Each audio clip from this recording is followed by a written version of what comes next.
Hello, Mechwarriors, and welcome to the Mechbay, where we fix your mech and fix your game.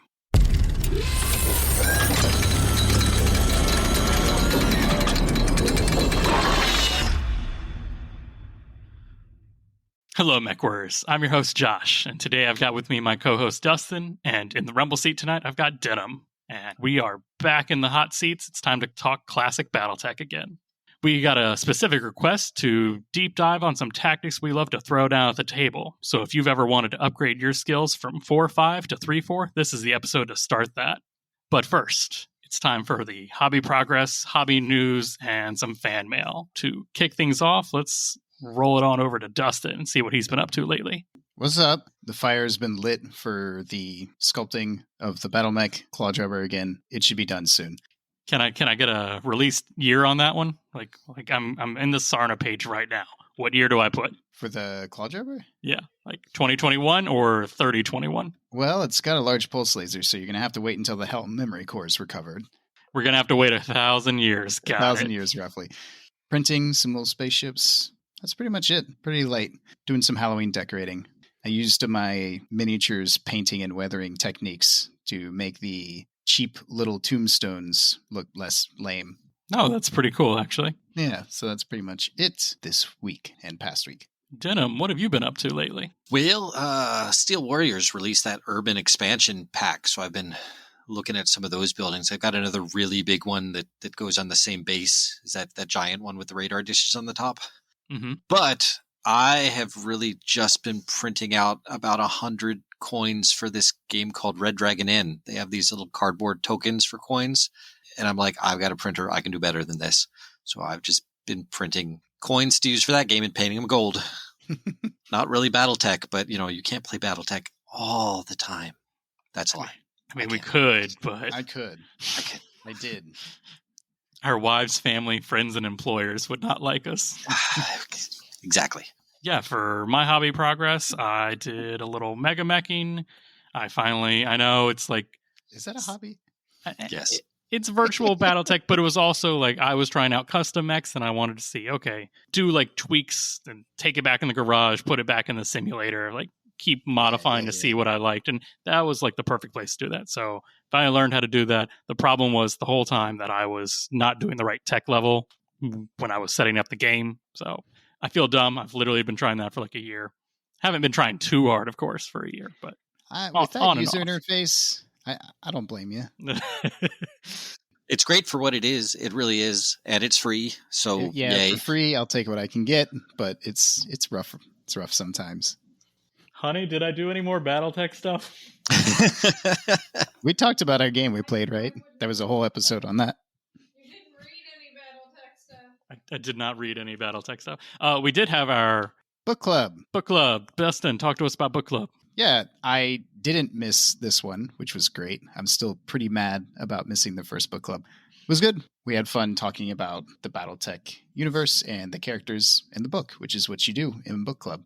The next book we're reading is Lethal Heritage. Yeah, Lethal Heritage, which is, I had gotten about halfway, maybe 3/4 of the way through it a while back, like maybe 2 or 3 years ago. So this will be good. I'll actually finish it this time and catch us on the next book club meeting. Oh, I'll be there for that one for sure. Yeah. Now, this is on the Discord, right? Yeah, this is on our Discord. Yeah, so catch us Saturday, October 30th at 4 p.m. Eastern time. And if you're not a member of the Discord, you can find the link to that in the notes and description of every episode. Come join us and talk about Battletech stuff. So that's pretty much all of our hobby progress for the last couple of weeks. So moving on to Battletech news, I think the biggest thing is we're finding out a little bit more about the Barnes & Noble exclusive Wolf's Dragoons mech pack. Yeah, it's like a star. It's got some inner sphere, some clan. So it's an Annihilator, a Rifleman, Mad Cat, Archer, and Blackjack. And the Blackjack is the BJ4, I believe, with the 4 Streak SRM2s. Oh, really? Yeah. Oh, is it modeled on there? Did you? Yes. Yep. Oh, interesting. And the Archer looks to be the 2 LRM20 version. Yeah, but it, like I said, a different pose. Yeah. I'm reading the description. It only demarks the Blackjack and the Archeress separate variants. So everything else is just hearsay and lookings from angles. Yeah, so it's an exclusive. Yeah. So it's an exclusive to Barnes & Noble first until all of the Barnes & Noble orders have been fulfilled, and then it will be in your local friendly gaming stores after that. Will it? Yes. Okay. This is like a Christmas thing, right? They're coming in. They're supposed to be stocked by November or something like that. I think it was December. Yeah, Okay. mine says December 13th. So Yep. I was going to say 12th, but 13th sounds right. So what are your guys' thoughts on an exclusive? I don't know if I want to call this a Wave 2 or like a Wave 2.5 or just regular retail. Well, Barnes & Noble is the only non-gaming store that I know of that carries Battletech right now. So you can get the box sets there. But as far as like is it good or not? I think it is, because Barnes & Noble paid for everything for this, for the exclusivity. They paid for the models. They paid for the printing. And that's money that Catalyst doesn't have to pay, and it gets more product out there. And they are a small company, so things like this can really help them out as a company. And if they're being helped out as a company, it's more Battletech for me later. Yeah. I think it's good that, a major distributor has enough interest in Battletech, which means, conversely, that Battletech is generating enough interest. It's self-evident. It's good news. Good news for Battletech. And if it was only Barnes & Noble, so you could only get it there, that would be a little bit different. But since it is coming to all the rest of the places afterwards, I don't really see a downside of this except for having to wait for those mechs. Yeah, we've all gotten pretty patient, so I don't think it's a big deal. No, I don't. But some people out there do take offense. Oh, I really? mean, this is more palatable than the Mechwarrior 5 Epic exclusive thing, which I think the people I've seen that are a little cautious about are... It was... Yeah, but it's still, once again... announced. Anyways, we don't need to talk about that. Yeah. I mean, look, right now, they even have it on the PlayStation, and it's cross-compatible with the PC, Steam or Epic or Xbox. So it was the whole thing where they said it was going to be available on Steam, and then they reversed that. Yeah, that was the bad taste. Is that we're going to talk about Mechwarrior 5 now for just a bit. Looking at it, you go through the tutorial, and it talks about, this is how you take the crates and you send them, flag them for pickup. And then you never heard any of that ever again until the expansion came out. So it is very obvious to me that they ran out of money. And this whole Epic deal was them getting enough money to finish the game enough for release, and then hope that it did well enough to get enough money to put in all the stuff they meant to for the expansion. Like the expansion was basically what they wanted the game to be on release, in my opinion. So I think that whole deal was all about them just running out of money. No kidding. And I have no inside information about that. That's all pure speculation and just knowing how businesses work like that. So that's my opinion. In Hobby Progress news, I purchased Mechwarrior 5 and Sweet. Played that. What platform? PC. And honestly, for someone who was not as enjoying Mechwarrior Online, this was kind of a nice, fresh update for that. So it's Rock'em Sock'em Robots. It's Rock'em Sock'em Robots, but I think it's just because everything is so, I don't want to say bad, but like it's all stock loadouts with minimal adjustment. Like you can put a large laser where a PPC is, but you can't put AC-20s where machine guns are. So, have you played a co-op yet?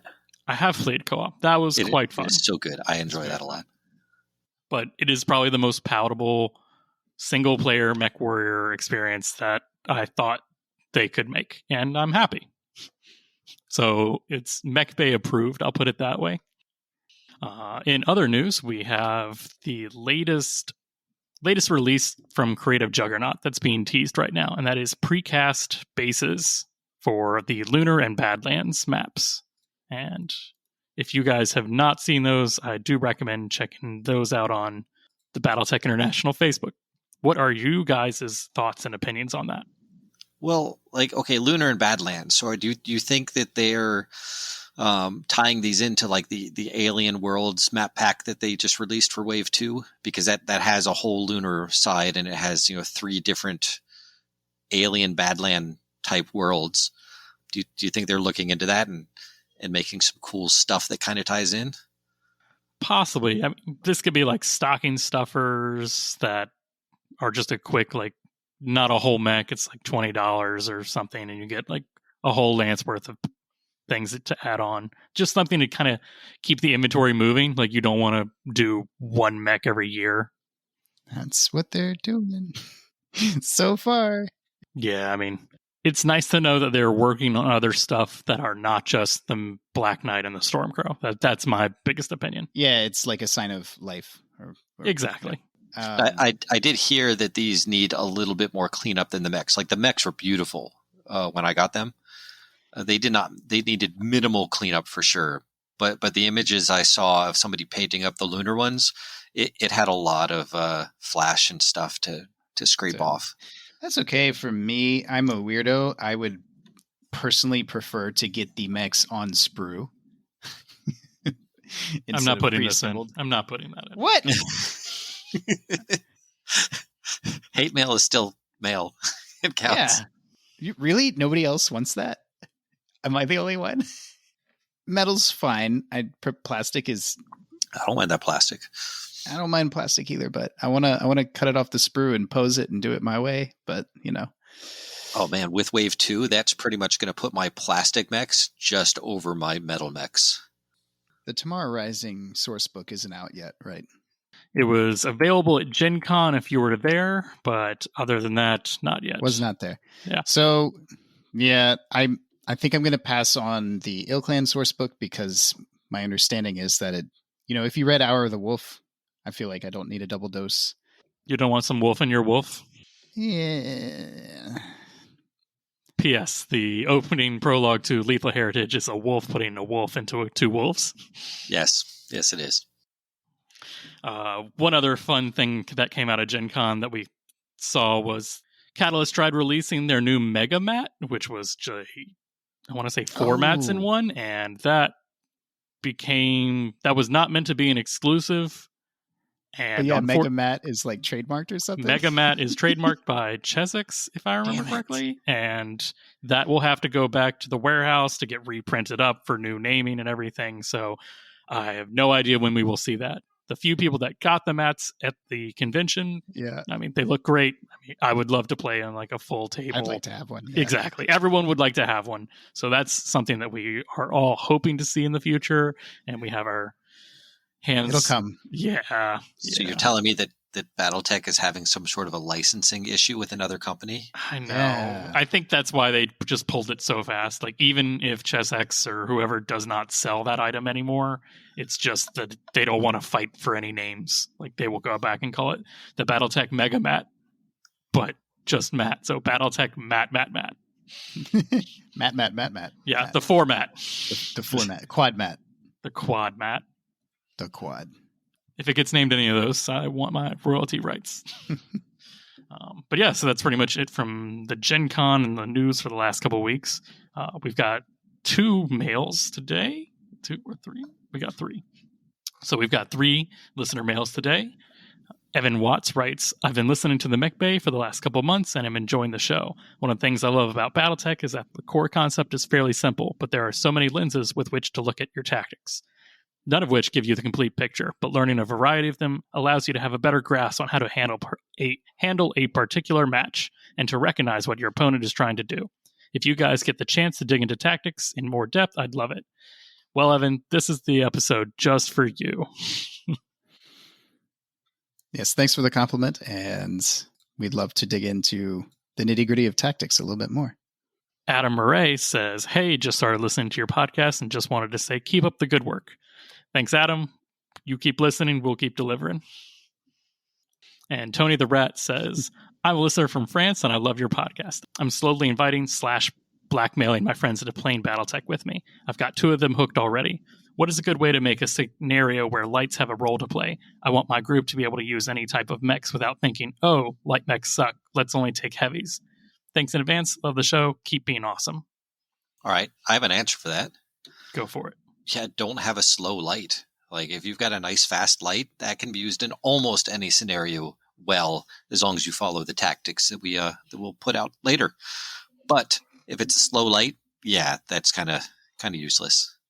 I mean, what would you call a slow light, first off? Like 6.9 is pushing it to being too slow to be a light. Yep, So anything faster than 6.9 is a very viable light. But somebody called the Draconis Combine. I've got them on suicide watch for all their Panthers. I know. I'm thinking about all the Panthers and everything. Yeah. The looking Panther's at you. just a junior assault mech. I own like 3 urban mechs, but they suck. It's the garbage mech for the garbage can. But I'll still play them. But you know me. So play with objectives that need to be taken quickly. Any kind of scenario that encourages reactivity, so you can have your objectives move around or disappear and reappear. That'll help.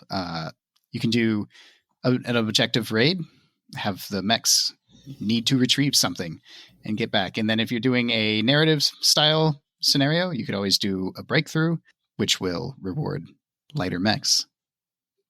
And just get those lighter mechs behind any of the heavy and assault mechs. Just even if you're not continuously firing, just get them back there to get them worried, and that will pay off big time. See, I hear what you guys are saying, but I like way too many light mechs, even the slow ones, the bad ones, the fat ones. Like they're all my favorites in my heart. So to me, a good way to make light mechs valuable is to not have the number of kills be the goal of the game. Like if it's retrieval, if it's capture the flag, if it's hold this ground or like scout something, that's great. If you're not playing with, like I said, kill victory points, and you're playing instead with like C-bills, like who can kill the most C-bills. Like a light mech is cheap because it's less it's got that little engine. Yeah. And the slower ones are going to be even cheaper. So, but they're not going to be able to retrieve that object because they're too slow. Yeah, if you play just about anything other than a BV balanced, meat grinder, you're going to see the other mechs come into their prime, faster and lighter mechs. Yeah. Just don't stop moving. One scenario that I kind of thought up and is like a capture the flag, but where the flag is not placed on the ground immediately. It's like an artillery strike, and you have to roll to see the margin of failure and see how much it scatters. Ooh, and nice. So you have to have someone that's mobile, that can react, that you don't want to put in the front line, that you kind of want to hold back in reserve. So the engagement's already happening. So like turn 3 or 4, that's when the objective gets revealed, and you need someone to be able to go for it right then. Oh, that's pretty cool. Yeah. And probably the biggest thing is playing with the scouting rules where the enemy is hidden and you need fast light mechs that can recon the field is going to completely change the way you play. So not knowing where the enemy's assault mechs are, that spooky. You're not going to push your assault mechs to scout where their assault mechs are. You're going to use the lighter, cheaper, less hard hitting, but probably not going to die in one volley because they've got a good modifier or can get to better terrain. If you set off a hidden unit that gets his free shot, it ignores the attackers, the target's movement modifiers. So it doesn't matter how fast you're moving. It's way easier for them to hit you. Yeah, for hidden units, that's how it works. I'm thinking more, what's the word? Like true line of sight, can't see. Oh, cool. Okay. Yeah. If there's like a line of woods across, you don't know, like you don't have like double blind stuff. Yeah, double blind. That's the word I should have used. Love it. So I'd say for keeping light mechs valuable is don't value killing, 25% of mech, value killing, 50% of his C-bill or mech worth, and use them for like light specific missions. So think of ways that light mechs can be used. They're normally faster than mediums and heavies. They have less firepower, but they normally have like some weird advanced equipment to give them their special flavor. Like most of them have either an ECM or B-galactic probe or a tag. Stuff like that can kind of incorporate into your scenario. Thoughts? No, I mean like the Jenner. It's got the speed, it's got the firepower. You just, if you slow down and don't run with it, it's going to get hit and die. But as long as you're going fast, it scares them. And if it gets behind anything, what that's 28 points of damage it can do. It's a lot. Yeah. I know you guys have probably heard me talking about the mongoose a lot, but that's just I love the mongoose. Yeah. I mean, you face it every month, Denham. Yeah, I do. I do. Yeah. Tuesdays will be the next time. Yeah. So that's just something that has a good modifier. So it's drawing fire away from my heavy hitters. And if it gets killed, I don't really care, but I'm almost always going to take a fast light mech to. But I can't ignore it. That's the thing. Yeah. You know how good of a mongoose pilot I am. That's the problem. So I think that wraps up hobby news, progress, and fan mail. So let's take a quick break and hear a word from our lovely, lovely sponsors. Mechwarriors, we have a new weapon for your arsenal. When you're redlining your mech and eggs are frying on your HUD, don't forget your greatest enemy, dehydration. Here at the Charlie Company Cider Company, we offer a full complement of weapons to combat this nemesis, backed by Captain Eden's 65.3% satisfaction guarantee. Try our classic line of ciders, including Radiator Watermelon Sluice, Prison Cider Deluxe, and our #1 selling Hot Dog Cider. This fall, we're introducing our newest creation, Pumpkin Spice Hot Dog Cider, only from Charlie Company Cider Company. Just remember, when you're thirsty, just look for the 4 C's. And remember to look for our new vending machine on Solaris 7 and Arena 71, Section 914, Level 4, next to the Mini Mechwarrior Daycare Center. Warning. Charlie Company Cider Company's products contain ingredients known to the Canopus Health Authority to cause birth defects, blindness, sterility, heart failure, and the urge to crush your enemies and see them driven before you. Mechwarriors, you have 5 weeks to go before the Southern Assault Battletech Alpha Strike Tournament. If my senses are right, then we will have more mech-on-mech action there than the entire Solaris 7 Shoots and Ladders Championship 3038. It's not too late to rearm and refit before your deployment, so stop on by Fortress Miniatures and Games to get your 350-point list locked and loaded. Are you itching for a taste of Wave 2? Ares Games and Miniatures is offering a pre-order on their shipment of Map Pack Deserts and the new Initiative deck. If you are still wanting more and waiting on your dropship, pick up a copy of Shrapnel 6 and Rock in the Heart Place, or many more to keep your mind occupied in transit. All right, and we are back. Okay, Mechwarrior. Now that you've done your 5 drops, you're no longer the greenhorn. It's time to go over those advanced tactics to keep you alive and keep you racking up kills. So let's go over our favorite tactics, strategies, what separates the vets from the dead. So to start off, let's talk about the first dice rolls of the game, the initiative phase. Well, I think, honestly, winning and losing initiative, this is the core of the game. Like, everything is about, the first thing you do is roll for initiative. And there are definitely ways to make it okay when you've lost an initiative, even though it feels like if you are constantly losing initiative, the game is just going to crap because of it. When you win initiative, it's all about positioning yourself for the best odds for doing damage to the other team. You get to see where they go, you get to react to it. That's when you get to go in for those rear killing shots, or go for the right or left flank to try and take off the arm with the AC-20.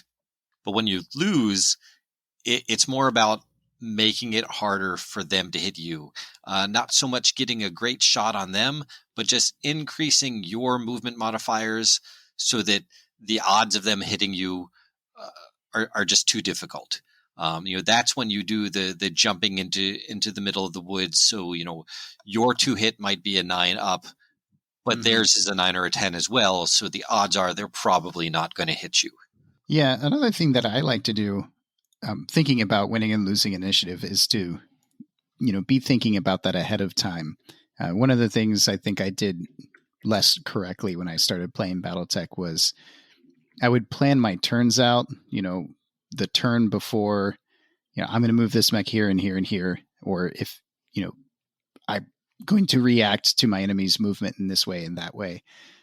But I would kind of lock myself into these movement patterns, and, the dice wouldn't go as I was expecting. And then all of a sudden I had kind of cornered my mechs into these positions that were hard to get out of. So, it's just as hard to get dug out of something as it is to get dug into it. So positioning your mechs so that they can be flexible is pretty important to this too. I have to mostly agree with what Denham was talking about as far as how you move your mechs, whether you won or you lost. You're going to be more reactive if you lose the initiative. You're going to be more proactive if you win it. What do you think, Josh? I always have to keep in mind, am I in damage control mode or am I on the offense? Am I like hunting you down? So when I lose initiative, I'm only thinking about the last mechs that I have to move. Like right. Everything else I'm moving relatively normally. Like I already have a plan, take it there. To quote again, dictate the engagement. Like I should know where I need to be to kind of hold what I need to do on the table. But that last mech is normally, for me, the closest one to the action, the one that's in knife fighting range and can take and it's either going to be hit harder or take more damage because of it. So losing, I always have to be in damage control mode, know what are my like backup options. Like plan B, I didn't win initiative. I can't get around to the enemy's back. Do I just fall back completely and take a couple shots, take some damage to get a better position next turn if I hopefully win initiative? Or do I press harder and try to risk more next turn when I win initiative, essentially? Yeah, and you were talking a little bit there about, which mechs to move when, and that's a whole other thing of the initiative phase is how you sync your initiative. What order are you going to move your units in? And I think there's some pretty right and wrong answers there. And then we can get into the more nuanced parts because you always move your immobile mech first. It sounds wrong. It sounds so wrong. It does, but technically, if a mech is not destroyed, it is a valid unit for you to move, even if it can't.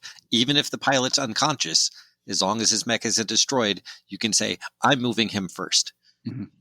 And you want to be thinking chess here, too. Like, it isn't necessarily that your heaviest mech is going to move last or that your lightest one is going to move first or vice versa. You just want to be setting up your initiative syncs in advance. So before you know whether or not you're going to win or lose the initiative, have that in your head, your game plan for like, okay, these like this unit and, maybe this one too, I'm definitely going to want to move those first. So I'm going to want to position them to where they can be, more defensively positioned, if that makes sense. And then, yeah, like you were saying, the guys that are in knife fighting range or the more damaged mechs, maybe I'm saving something that's licking its wounds for later in the movement, game, the back and forth of the movement phase. So it can be more reactive to what the opponent is doing. Yeah, I try not to put too much value into winning the initiative because it is under normal game circumstances. It's random. Like 50% of the time I'm going to get it, 50% I'm not. So, and just plan on losing it all the time. Exactly. So a 50% chance is not great. We all know trying to get a critical is less than that, and that doesn't come up enough. So, it is one of those the phase of the game that I think experience helps the most with. Once you've played 10, 20, 30 games, and if you're thinking about the best places that you think you can go if you win or lose initiative, it does get easier. You won't make as many mistakes and you won't feel as bad when you have a losing streak. Yeah. I feel like in Battletech, because we love our mechs so much and because we have so much access to how to make our mechs, we can make our own chess pieces, but we're still playing chess on hexes. So I think one of my breakthroughs is when I started thinking about like, this is my king or this is my rook. How am I going to position? Because in chess, it's all about positioning. You can't, change out your medium laser for medium pulse laser in chess. So think of Battletech in that way a little bit every now and then too. And I think, it'll kind of unlock the next tier of the game, of the strategy. Yeah, I will say just always plan that you're going to lose initiative, and you will normally play a little bit more conservatively. You'll be thinking a little bit more ahead about where they can move. And if you're thinking in that train of thought, you're probably going to be coming out ahead, even if you win the initiative. True. Now, have you guys ever found yourself in a situation where you wanted to lose initiative in this game? Only when I'm trying to bait the opponent to come closer to me or set him up for the next turn, essentially. Just recently, I found myself.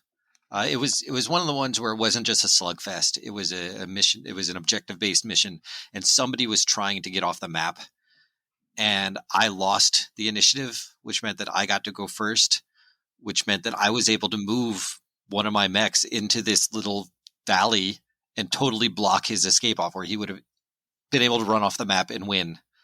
But because I lost an initiative, I was able to block him off, because if you win initiative, you can't decide if you go first or last. You just go last. And that blocked him off, and I was able to take him out and win because I lost. Yeah, there are some edge cases, definitely, where you're like, sweet, I lost the initiative. Now I get to screw over the other player. But that does not come up often. No, very infrequently. But for things like objectives or capture the flag, King of the Hill, where you have to put a mech on something and it's between you and your opponent, the loser gets to go first. Yep. Well, with the King of the Hill, you get to get there first, but that means that he gets to charge you. So That's true. There's that too. Yeah. But so there are, at least using my fingers, at least 3 reasons why you might want to lose initiative. So winning initiative isn't everything. Always plan to lose, and if you need to, lose harder. That's right. Lose better. That's the thing. But so let's move on to the initiative syncing. So we talked a little bit about how your immobile mech should always be what you sync first. After the immobile mech, I tend to go with the heavier ones because they can take more damage. And if someone tries to flank or get into the rear of my heavy one, then at least I've got my light to punish that one for it. Most of the time, not always, but that's my general strategy. Yeah, I typically have some sort of an anchor mech on the field if I'm playing in a lance. What do you mean by anchor? I think that was someone asked me recently what we meant by that. My anchor mech is... That's a great question. What is my anchor mech? Is the slowest mech, it's the heaviest mech, and it's got the most firepower. That doesn't necessarily mean that it is an assault mech, but it's typically an assault or a heavy mech, and it is anchoring the deployment of my entire force. So it is the tip of the spear. It is receiving the most punishment. It is ideally dishing out the most punishment. And I've got basically 2 guys for the flanks and 1 guy in the back shooting. So when I talk about my anchor, that's what I mean. And I say anchor because everybody else typically moves around it. So that is why my anchor is moving first, unless something else is immobile, because I'm planning my other movements around that mech. Does that make any sense? Yep. Yeah. Perfect. It's like the nucleus of your lance, and everything is dependent on what happens to it or what it is doing. Right. And your anchor my anchor has a bunch of armor, but it's not invincible. So I'm moving it first because, like you said, Denham, if somebody, I'm going to put my cheeky little light mech in behind your anchor, well, I'm going to put my cheeky, mediums that are my flankers / fast response units to punish that mech, or ignore it, depending. But that's we can talk about that in the firing phase and choosing targets. So your anchor is your first one you will put before your... If you don't have any immobile mechs, your brain automatically goes to your anchor mech. Typically, and when I'm cooking those general strategic movements in my head, and I quit counting hexes a long time ago and started feeling movement lanes, firing lanes, because getting the perfect movement modifier is nice until it puts you in a weird and awkward position. So, and that's kind of covering more of the movement stuff. But yeah, Typically, I've structured my whole movement around my anchor. So, yeah, if nothing else is immobile, the anchor is going to go first, whether I won the initiative or lost the initiative, typically. Yeah, I'll do immobile, and then any like fire support that is in a good position, that is not going to move and is not in any danger of getting shot in the back immediately. Mm-hmm. I will also burn them. I'll move them next. I will say, and this is an interesting thing, talking about my anchor not always being the heaviest mech, is sometimes I'll bring a Victor, and it is the heaviest and maybe not the heaviest or most armored mech, but it might be similarly armored to my lighter units. But I don't move it like it's an anchor. It's a area denial AC-20 jumping mech. So I might save that one for later on in the initiative phase. And then one of my slower mediums, like if I pair the Victor up with a hunchback, then the hunchback's the anchor, because it doesn't have the jump jets, so it's not as nearly as maneuverable as the Victor. It's not as maneuverable, but the Victor's AC-20 is on its arm, so it can fire that directly behind it, whereas the hunchback cannot. Right. So much more flexible platform. Thus, not the anchor. And the anchor is immobile. It's inflexible, rather. Can't react quickly. For me, for my initiative thinking, I essentially go from slowest to fastest. You find yourself you like usually doing that almost always? Almost 100% of the time I'm moving my slowest stuff first, the things that I don't have to think about, that more so I have already pre-planned like 5 turns of their movement. Mm-hmm. So it doesn't matter if I win or lose initiative. I just plan on, Archer goes here to get slightly better range over, 30 hexes, essentially. He's not worried about... They're slow enough. If somebody's going to get behind them, they're going to get behind them. Exactly. If someone's behind them, then hopefully my entire game plan is switched up. Like I've noticed they have only dragonflies and, elementals. I'm not deploying, staggered line for indirect fire. No. But normally it is like I'm working normally from my deployment zone forward and slowest to fastest. That's just like my 2 easy, don't have to apply too much brain power to get those out. And I'm saving my fastest things for last, things that I either need to move to get good modifiers to hit with, like I want +4 because I'm going to try to get around Dustin's Victor, essentially. Like mm-hmm. I don't want to get hit. But also because that's when it's knife fighting time for me. Like, okay, he has an exposed flank. I need to get there. If I lose initiative, though, then I might sink that last one and put him behind like a hill where he can't be fired at, or you're having to shoot through 2 woods. And normally I'll save that and a heavy damage Punisher, like something that's going to be able to hit anything that goes for the light mech for last. So it's always between those 2. Yeah, bait the light mech into not moving as fast so it gets a better shot, and then destroy the light mech. Exactly. It's always a good plan. I try not to give the easy answer of, light mech move last all the time, just because, well, then they'll know, okay, well, he's going to move that. So I kind of you have to switch it up a little bit as the game necessitates. Mm-hmm. Take the shape of your container. But yeah, so that's pretty much my thoughts on initiative thinking. Don't overthink it. Have kind of a plan for what you're going to move first, and just kind of roll with it from there. Yep. Understand that if you lose initiative, you're going to have some bad moves. It's just going to happen, and you just roll with it. Yeah. So once you've moved all your mechs across the table, it's time to pick your targets. And something that always comes up, especially in Clan Invasion era games, is focusing fire. And Draconis Combine pilots ask, is it dishonorable to gang up on a target? Find the answers out next week. But not from them, because they didn't focus fire and they don't exist anymore. Mm. Yeah, I mean, is it honorable? Who knows? I mean, in clans and in Draconis Combine, no, it's not honorable. But tactics wise, yeah, it's one of the best tactics out there. You pick the threat and you get everybody to take the threat down. And it's if you can do that better than they can, you're going to come out on top. Yeah. I feel like this is a Wargaming 101, and secret, not a secret, is a unit that is destroyed can no longer shoot. So I feel like most of my game is trying to put my opponent in a weird position because this is almost always the answer, right?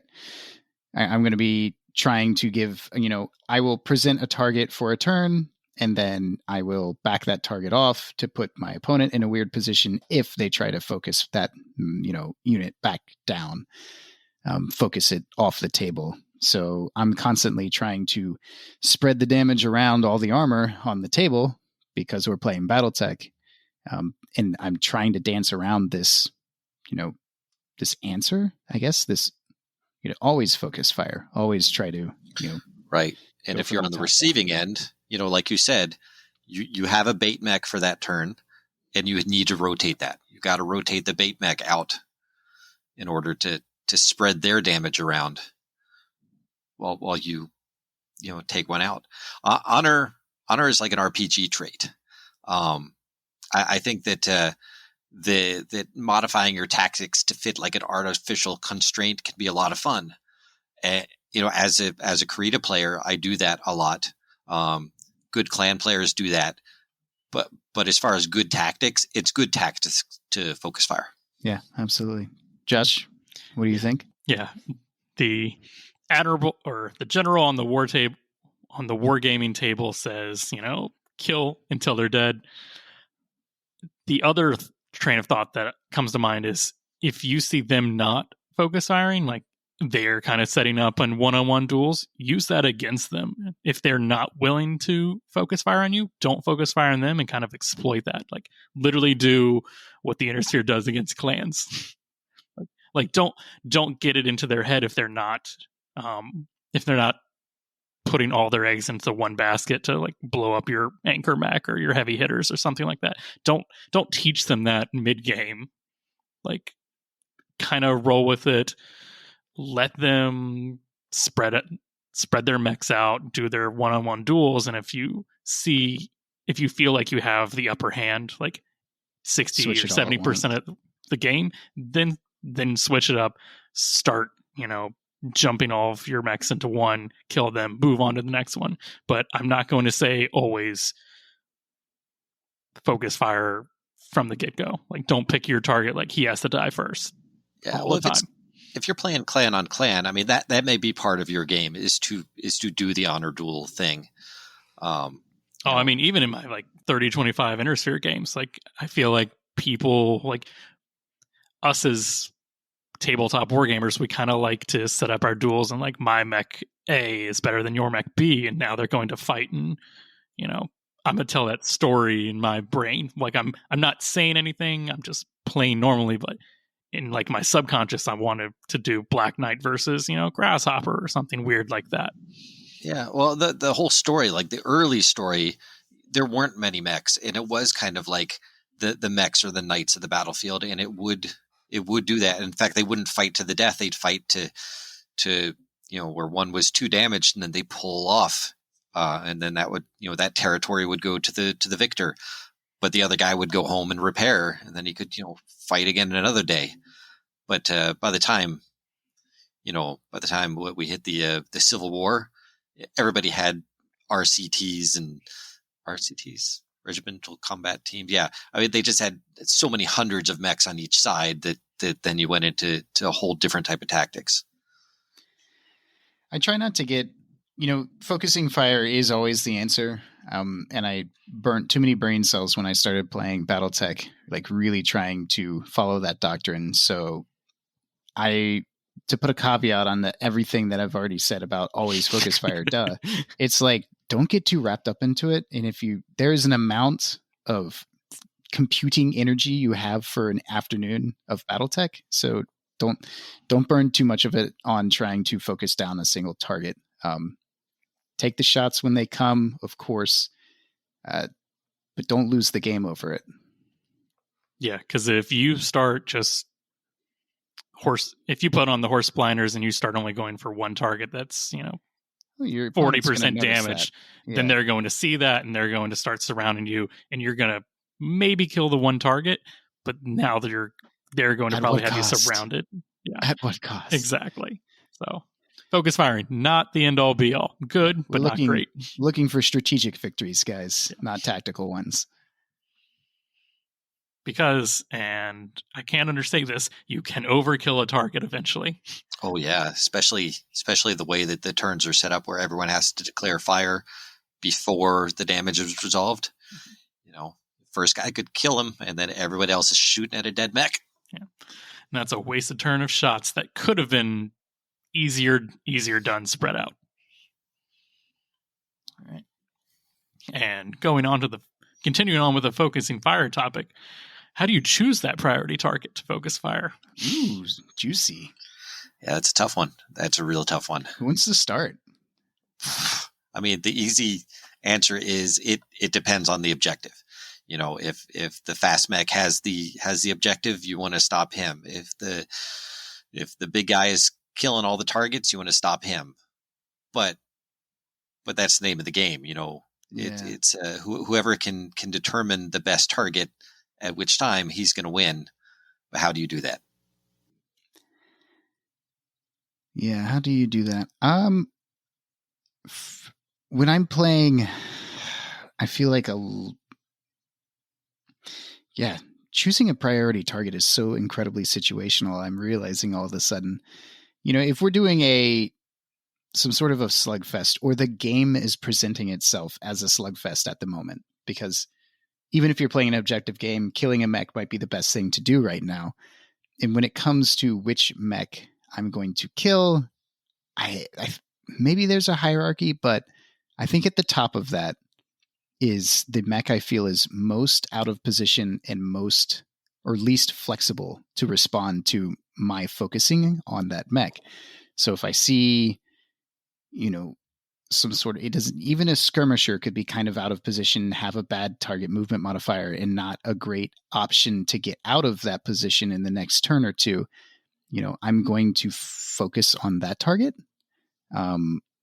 Makes sense. You're the lion on the plains, chasing down the gazelle, and you're like, oh, that's the slowest one.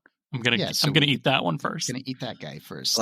Don't be afraid to switch to a different target, but don't fall into the trap where they are forcing you to do it to spread the damage around.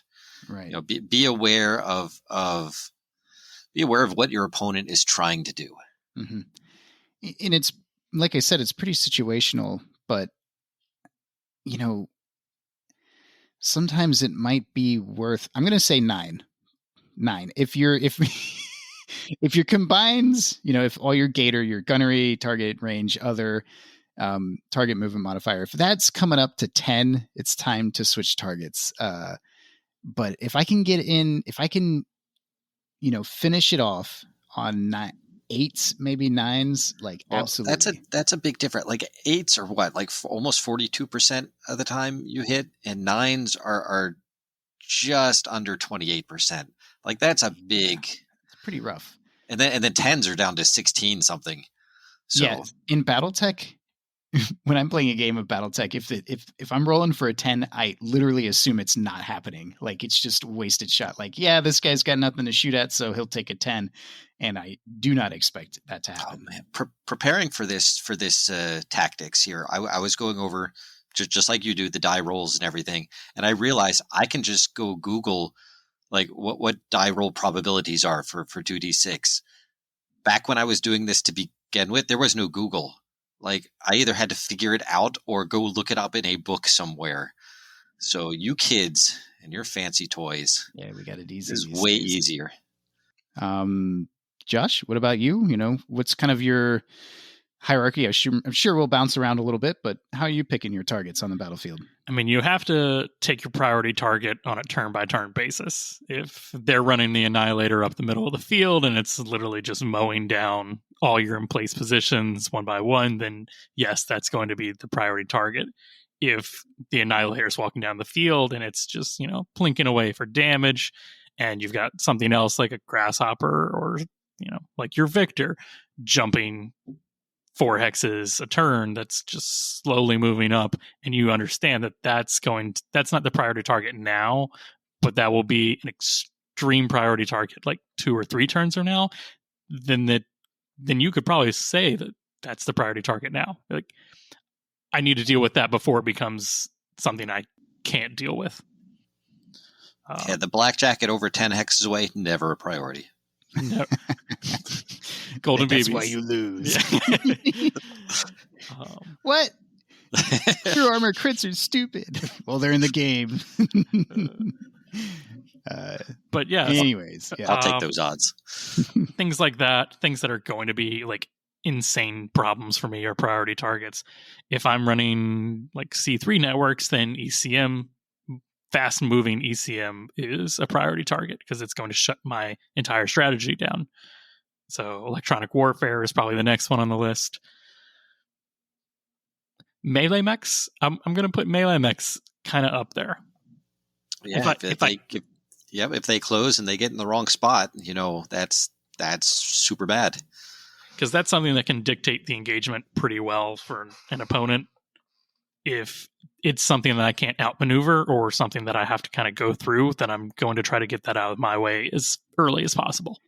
Yeah, because you get knife fighters, and then in Battletech you have hatchet fighters and sword fighters, and those are even more of a problem. Feet fighters.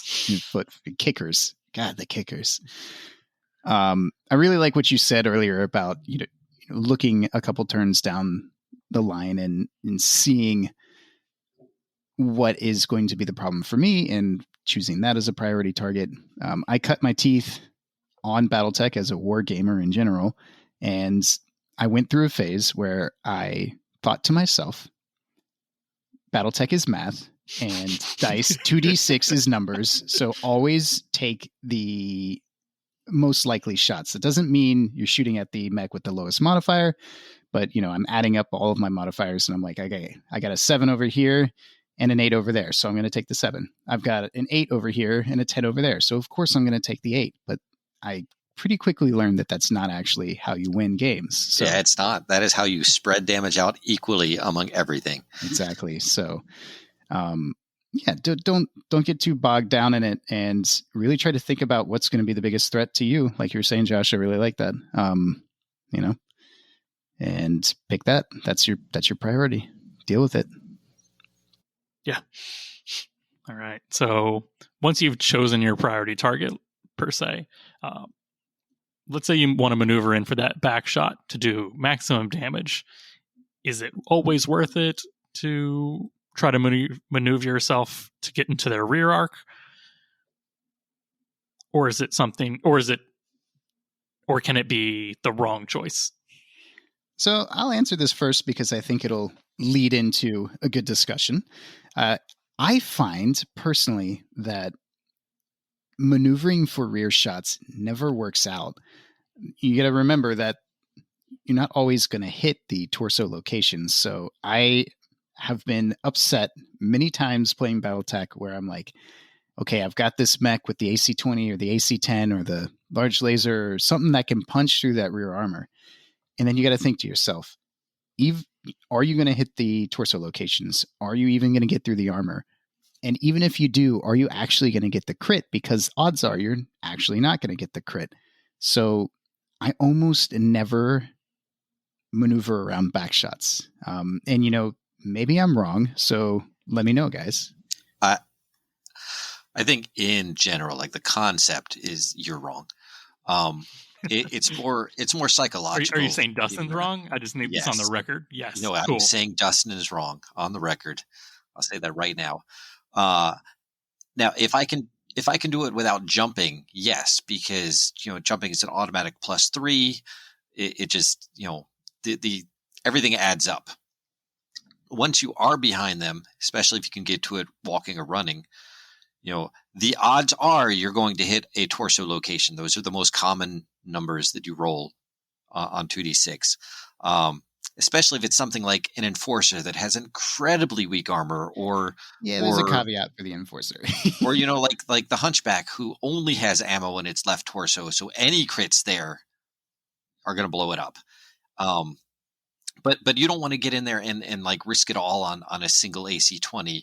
You want to get the light fast mechs like the Jenners or the Locusts that have more than a couple like medium lasers and SRMs. Those are really what you want back there. But you don't want to risk it all. Like I said, with a big mech, you want to use the lights because they can get in there. Hopefully you've run around in a circle to build up a nice modifier so you don't get killed, and always make sure you're not falling into a trap where someone's like expecting you to do that and then blows up your light mech. But you're getting them worried. And when you get like, that enforcer or the hunchback armor low, they are going to be worried, and they're not going to act the way that mech should act. And you're going to take them out of the battle and keep them from doing what those mechs are good for a turn or two, or maybe even 3, if your light mech stays alive. So even if you're not blowing it up with those rear shots, you are doing damage by taking them out of the fight and not letting them do their job.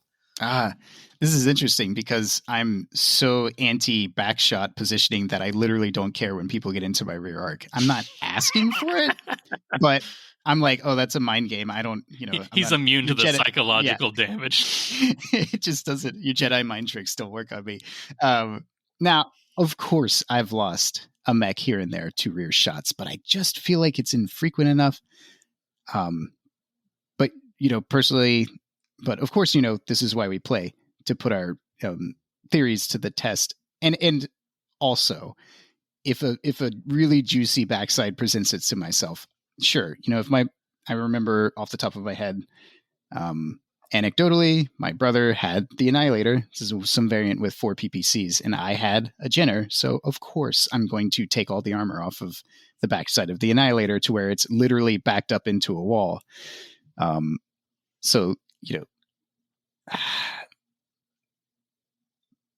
it has to be a pretty extreme situation. It never works out for me. It's about those chemicals too. That's why I shoot with the AC2, and I don't care if you get behind my mechs. Yeah, it's weird to me that you don't trust the the percentages of rolling a 6, 7, or 8. Yeah. Which is such a high percentage, and yet you're happy to stand back with that blackjack and hope that you get the 2.8% armor crit pass through crit thing. Well, if you're always hitting, you're always getting the chance to roll it.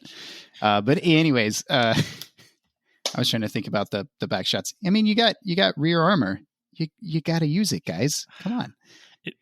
You're paying good battle value for that armor on the back of your mech. The number of commandos who have fallen for my Lancelot. No, don't shoot me in the rear arc. I can't flip my arms 180 degrees around. Large laser, ammo crit. Yeah. Do remember that any mech that doesn't have lower armor hand actuators can flip their arms, not just the ones that say it in the TRO. Yeah, it's a trap. Even that catapult. LRM bends to the rear. Yeah, no. I will say that rear shots, I want to say, are like 50% psychological and 50% effective damage-wise. Yeah, but you know me, I play psychologically. Yeah, and Dustin's immune to your psychological damage. But, I mean, I've have a battle of wits with an unarmed opponent. I know. I mean, how many times has your mongoose taken out one of my mechs from the rear? And that's the thing. It's rarely do my rear shots take out the mech. They more so nip at it and force you to react other mechs. Like normally, if you're getting something into something's rear arc, it's normally the closest mech to like your front line. Mm-hmm. At least the first couple ones. So there's always mechs behind it, which are now going to be setting up to take rear shots at your mech. So it's kind of a gamble of, okay, do I commit and then lose initiative, and then now I'm on the back foot. Like rear shots are not always the end all be all. I can kill the mech in one turn. That happens just as much as Justin's, golden BB, AC2 engine crit. And on that, like with your mongoose, if you can get it all the way in the back behind, the big ones, And if you can force them to pull some mechs back to take care of that, then that just slows down their whole push. Don't take the bait, guys. It's just bait. But everyone got does, back armor, and I love it. So because it's bait, because people fall for it, Dustin, that's why I do it. Okay. Maybe you don't, but you're the exception. Well, we discovered that we've literally never played a 1v1 classic Battletech game, so maybe we got to put it on the table sometime. We must fix that. Yeah. This is what's it called? This is meta advice for everybody in all war games, by the way. When it comes to this, where you've got two opposed opinions, quit arguing about it and put it on the damn table. Oh my God. If I have to hear people argue at each other, armchair general it, I'm like, you literally have a board game to figure this out. Please play it. Anyways, back to well bargained and done. Yeah. I just want like the heavy version of the urban mech where it has the same front armor as does the rear armor, and it doesn't matter which chart you're shooting on. Oh, the 2-2-2 one with hardened armor or whatever? Yeah. Like, does that exist or is that custom? And he can flip his arms. So. Yeah, so it's the 360. He has just as much armor in the front as the back. You can't tell which is the front and which is the back. And the arm can see you no matter where you go. No matter where you go. The perfect mech, people. But yeah, so let's move on from that to like conga lining. So everyone's had the situation. I know. This is the quintessential beginner like first game. Yeah, 30-25. Yeah. If you're playing with more than two mechs, this is what's going to happen every time. Well, you're going to shoot at my rear arc, so I'm going to shoot at your rear arc, and I'm going to shoot it back at your rear arc. Yeah, the conga line. So how do you find yourself not falling into the trap of the conga line? / is the conga line good if you're the last person in the conga line? Ooh, well, back shots don't work, so the conga line is bad. It's not that back shots don't work. It's that back shots don't work as well as they think they do. Right, of course. I think the counter to the conga line is learning how to use terrain. Learning how to run 5 hexes and end up in a woods hex, to really make it so that your modifiers are lower than your opponent's modifiers. And if you just stand in a line and roll, it's just, that's not playing the game. That's just, who can roll a 4 or higher faster. I mean, the 400-ton Battletech, fisticuff fight in the middle of the map is a hoot and a holler, but planning down the line, having a game plan, like you're the coach, you're playing football, you got the circles and the X's and the, you're going to go over here, you're going to go over there. I feel like if you've got the conga line, if you've got the scrum in the middle, you're not applying your chess pieces in the best way, perhaps. You're reacting. Yeah, exactly. Like if that's part of your plan is to not the whole team to get in the conga line, but you said the scrum in the middle, you just get that one guy who like never shows up to practice and he's always angry because he doesn't know how to play the game, but it doesn't matter because you're just sending him in to get into a fist fight. Right. That causes a distraction that you can use, but that again is not, beginner level playing. That's just using your pieces to your advantage. Yeah. It's hard for me to, it's definitely not something I plan for. It's not something I want. I don't see any advantages to it. With all the kicks and punches happening in the conga line, you're really casting a lot to fate. Yeah, there's no tactics. It's the anti-tactics. Yeah. Which if you're playing against psychics and people that can read your mind, it's the best tactic I can recommend. Yeah, but yeah, I would say that's the cure for the conga line is just being able to plan or, thinking about your troops, your chess pieces, at least one, maybe 2 or 3 turns ahead, and making sure they don't get bogged down, or stuck in, put out of position. On when we're playing Mechwarrior Online, they call it NASCAR because if you're in the middle, if you're the guy in the middle, everybody's shooting at you, you're gonna die. So don't be the guy, in the middle. Even your anchor shouldn't be in the middle getting punched and kicked to death. That's a tactic for impatient people, and you got to have a little bit of patience. Yeah, I think when you start conga lining, by that point, you are either trying to move in for back shots, and then they are trying to move in for back shots. So I think the easiest thing is recognize if you commit to it, how they are going to react. And if you think that they're just trying to come at you, there's nothing wrong with backing up a couple hexes and kind of giving them space to pull their formation apart. Like, let them separate themselves a little bit. And that's when you can kind of focus them down one by one.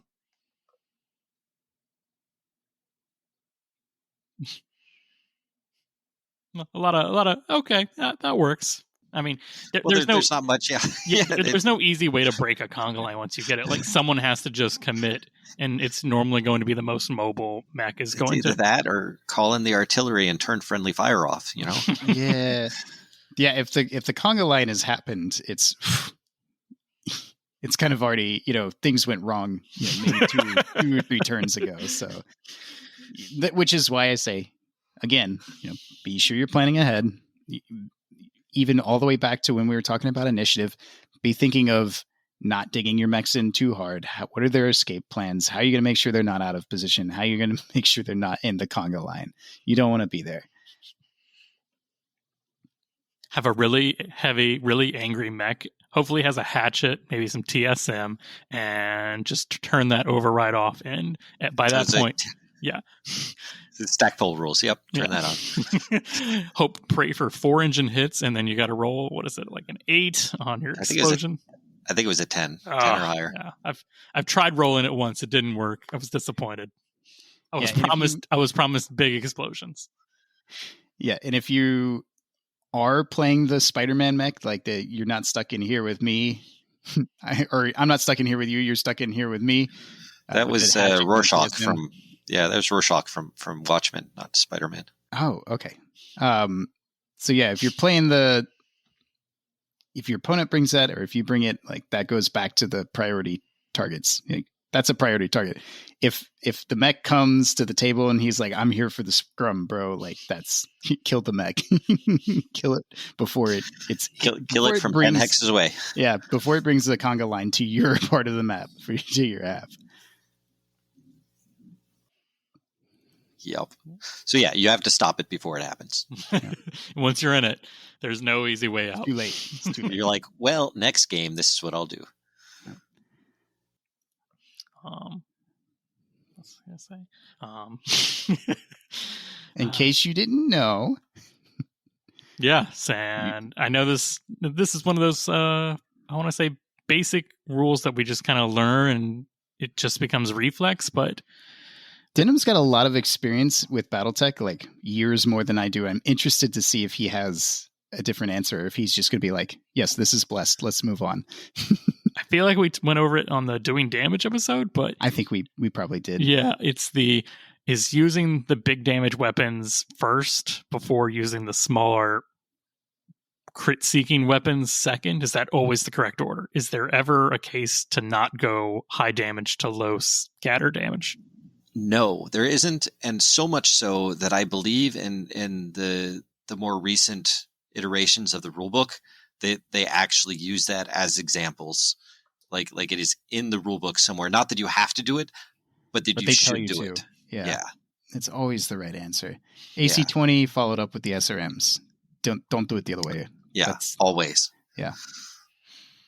I'm trying to think. My brain's like cycling through every scenario possible. Yeah, I cannot think of one time at which it would be better the other way around. Even if you're like shooting the AC-20 followed by the LBX-20 slug, like, go ahead and see if you're going to take the mech's head off before you have to roll all those dice, man. Please. Yeah, I got nothing. No. We're going to say that's a given. I agree with Destin on this one. I'll post this one to the board of Battletech podcast, and if I can get a 3-on-3, I think we can just have this certified in the rules. Yeah. Big weapon first, little weapon second. Always. All right. Now to melee attacks. So Well, hold on. Actually, before, because some people may not understand exactly what we're talking about there. I don't know, because some people may not be please. may not be experienced BattleTech players. Maybe they're just thinking about it. What we're talking about is all damage is done simultaneous, but the shooter gets to determine the order in which his weapons arrive at the target. So if As you roll, yep, right. So you don't get to say like, oh, I got an SRM6 and an AC20 that hit. No, you have to roll to see if the AC20 hits, and if it hits, then you have to roll to see if the SRM6 hits. So right, but once you found out everything that hits, so it turns out you hit with an AC10, you hit with a medium laser, and you hit with like 3 SRMs, and say the mech has 8 points of armor on one location. No, let's make it higher than that. Let's make it 15 points of armor. So if you hit with the 3 SRMs, so okay, once everything hits, you get to decide which order you're going to apply the damage. So you know that they hit. You know that the AC-10 hit, the medium laser hit, and the 3 SRMs hit. You know that they hit. So if you decide, I'm going to have the 3 SRMs hit first, and they hit the left torso, which has 15 points of armor, you're going to do 2, 4, 6 points of damage, and then you're going to follow it up with the medium laser, so that's 5 more, which makes it 11, and then you're going to hit with the AC-10 for 10, which is going to go through the armor and cause a crit. Yay, you've got 1 crit. But say, instead, you decide to do the AC-10 first, so that takes off 10, then the AC-5, or then the medium laser, which does 5, which causes a crit, because it had 12 points of armor, and then the 3 missiles hit, and that's 3 more possible crits, so that's 4 possible crits, as opposed to 1 possible crit. There's never a reason to do the smaller ones first, because you just end up with less possible crits. Yeah, no, I mean, that's how it works, and it's how the rules are set up for it to work. And that is until definitely how you should do it. Until Battletech 2.0, then we will always go big, large damage weapon to get through the armor, and then as many small damage things to get us more chances to roll crit rolls. Because you're never going to roll a crit, but you'll have more chances to roll a crit. Yeah, it's almost like you need almost 3 attempts to get that good, reliable chance to get a crit roll. So, So save that SRM6 to land the 3 missiles to get the 3 chances. It's worth it in the end. Okay, that's all I have to say about that. No, you're fine. Right. You're fine. So everything went wrong. You're in the conga line. It's time to make some melee attacks. For me, in most cases, I'm going to kick. You get -2 to kick. Punches, I never seem to land on the face. And then even better, if you're doing it right, you're kicking on the punch table anyways. So I'm trying to think. I almost always prefer a kick to a punch. I even have a hard time thinking of any edge cases, but I know that, that's probably not what everybody thinks. Nope. I've got a couple edge cases. Roll with so give them to me. Yeah. So, kicks are nice because there's that automatic PSR, and we love getting PSRs. But times to do punches, it's always nice to hit the head, but most mechs can't do enough damage on a punch to break through that armor anyway. Yeah, so that's great for doing some damage and maybe knocking a pilot unconscious, but it's not very often. But the best time to do punches are, once again, when you get those mechs with ammo in their torsos and you can get into the rear torso and you can get a punch or 2, since you can do 2 punches if you don't fire weapons on either arm, where you might just be able to punch through that torso armor because it's a 1d6. You're not going to hit any legs. The odds of hitting a torso are way higher. Mm-hmm. And you might just get in there and wreck a weapon or get an ammo explosion. That's when I would use a punch or 2 punches instead of a kick. But most of the times I'll do the kick. Or, say they're on the edge of a cliff or on the edge of the map, just push them. Don't even have to punch or kick. Just give them a push. A lot of people forget that pushing is an option. And a lot of times you could just completely take a mech out by pushing them out of bounds or off a level 3 cliff. Yeah, this ain't Dungeons and Dragons. Pushing off a cliff and fall damage does a lot more than everyone thinks. Yep. It's like a fall per level of height. Yes. Yeah, so you take the regular fall damage and you multiply it by each level you fell, right? Each level +1. Each level plus. Okay. So, this so has if they literally fall, never happened to me. So yeah, if you push them off a level 3 cliff and they I fall, got a 50-ton mech. The wind is yep. blowing to the east. Yes. Yeah. So you push them off there. So it's a 3 hex level fall. So Okay. they take the 5 points of damage for them being a 50-ton mech times 4. Oh wow! Because if you fall in the same hex you're in, that's a a level 0 thing. So you're not going to do 0 points damage. So you it's got 4 that times level 5. time +1 times the damage. Plus, depending on how far you fall, that is a modifier to the seatbelt check as well. Oh, no kidding. Yep. So it's actually more likely to damage the pilot if you push them off a higher cliff. Awesome. Oh, and you may not know this, you can't jump into water. Right. You jump over water and then you fall into the water. So you have a PSR when you hit the water, and you've got a PSR when you hit the bottom if you fail that first one. Wait. So if you can jump with your jump jets into water, right? Nope. No, you can jump over water and fall into water. That's in the Battle Mech manual. Yeah. So if you take your mech that has jump jets and you jump into the water, you don't just land and roll like a -1 or something like it's that. effectively the same, but there are minor differences, and it's because, say, you're doing a DFA or something, or I don't know. There's edge cases where it's very important to know that difference. Uh-oh. But technically, you're not jumping into water; you're jumping over water and dropping into it. Okay. But not to turn it into. Yeah, we can get into that later. Yeah, but I into just the wanted to throw weeds that of out the there rules. Okay. since we were talking about falls. But anyway, so push them off the cliff. They take more damage. Yep, push them off the map. They're They're destroyed. Yep. Mission kill. Yep. Otherwise, kick unless you're behind them and trying to get that torso crit. Unless you're a Crusader or a Wasp that has weapons in the legs. Yes. Oh, there you go. Then you're punching. But normally you have weapons in your arms, so you're not doing any melee. What about charges? Oh yeah, I mean charges are great, but like charges are in place of a weapon attack. Yes. Yeah, Yep. Punches, pushes, and kicks are not in place of. They're in addition to. Right.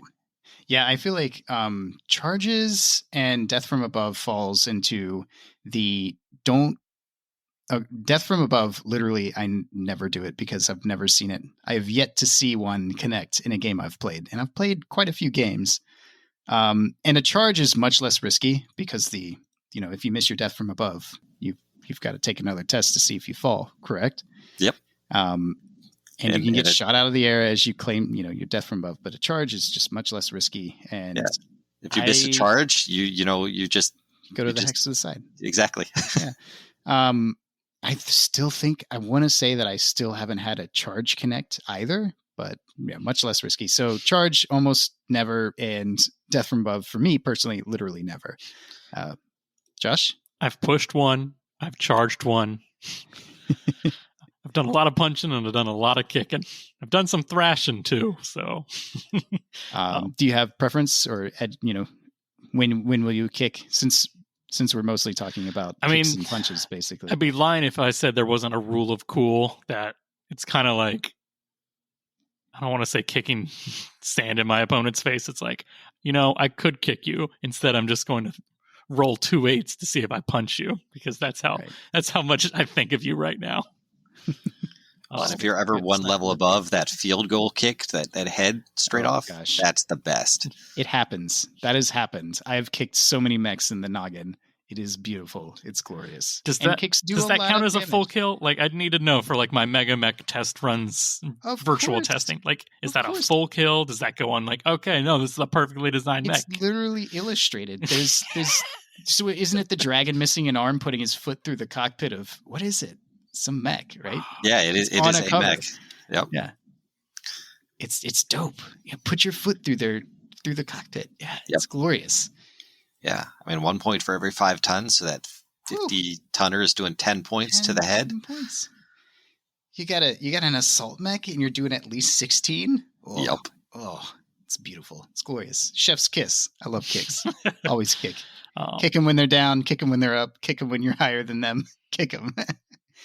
Yeah, no, kicking is just, okay, if I have damaged legs, if I can't risk falling, if I already know they are either going to take a PSR or it's not, or I actually don't want them to fall so I can set up something later. Like, I don't want to say kicks 100% of the time. I want to say kicks like 90% of the time. 90% of the time, yeah. And damage notwithstanding.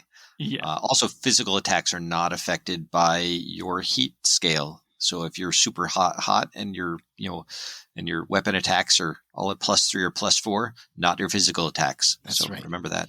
Punch him. And if you're running an Atlas, shooting 2 medium lasers, 1 in each arm, costs 10 heat. Why not punch?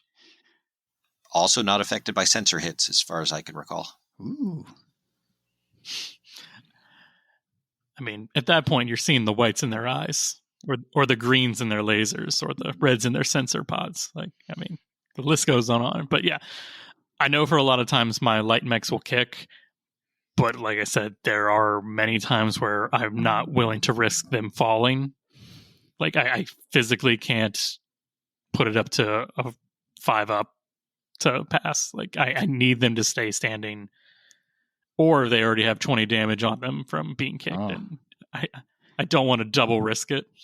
And remember, folks, kicking a mech, that the mech that receives the kick gets a PSR +0, and a locust can trip an Atlas just as easily as anything else can. Yeah.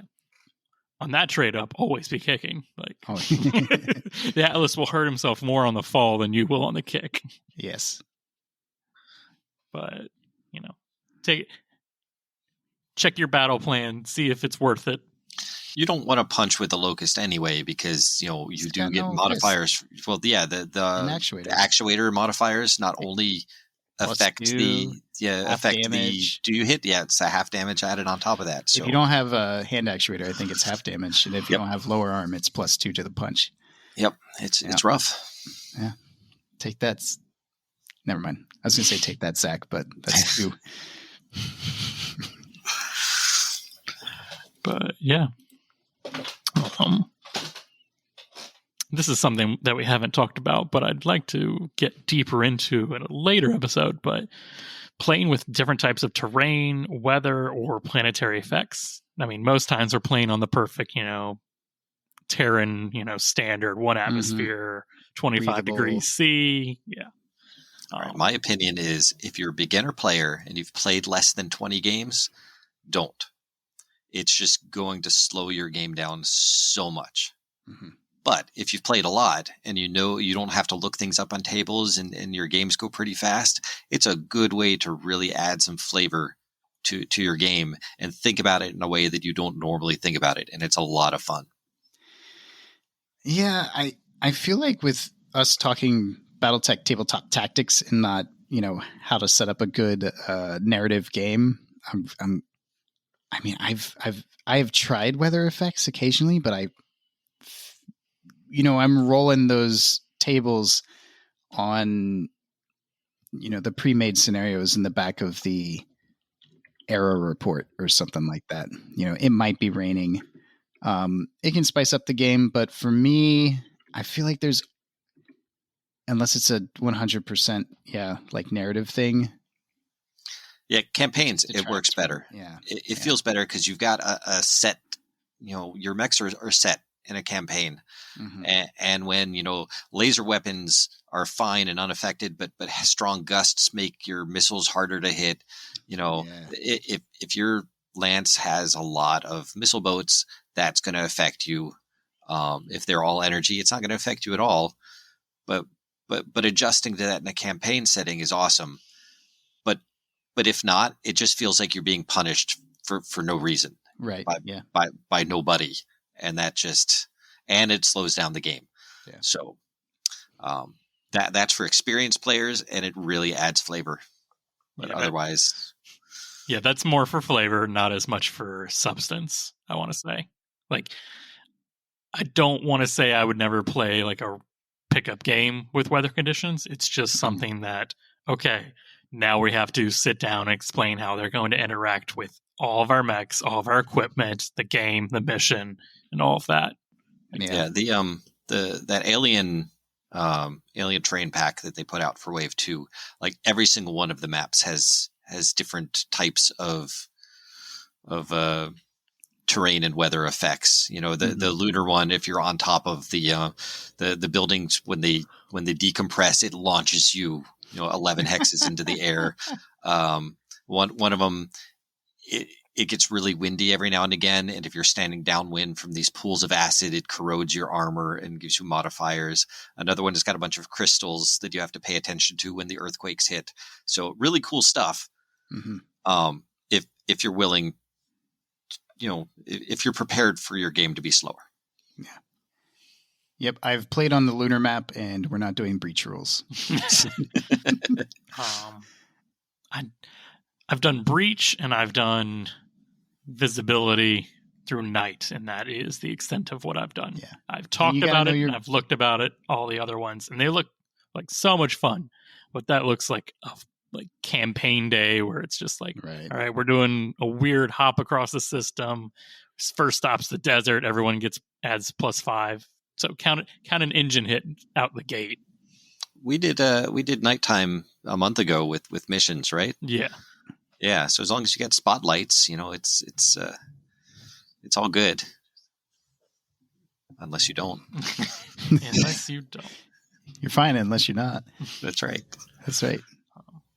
Yeah, breach rules not fun. Done those, never again. I mean, you got to know them because we do have water on our maps. Yeah, but it's like you're fighting underwater all the time. Yeah, which is woof. Yeah. Yeah. Where's my hard gel? But yeah, so I think this all kind of wraps into like, what's the best way to recognize what your opponent is trying to do and how to counter that effectively. And yeah, no, that's like the end all, or that's the loaded question of the night, isn't it?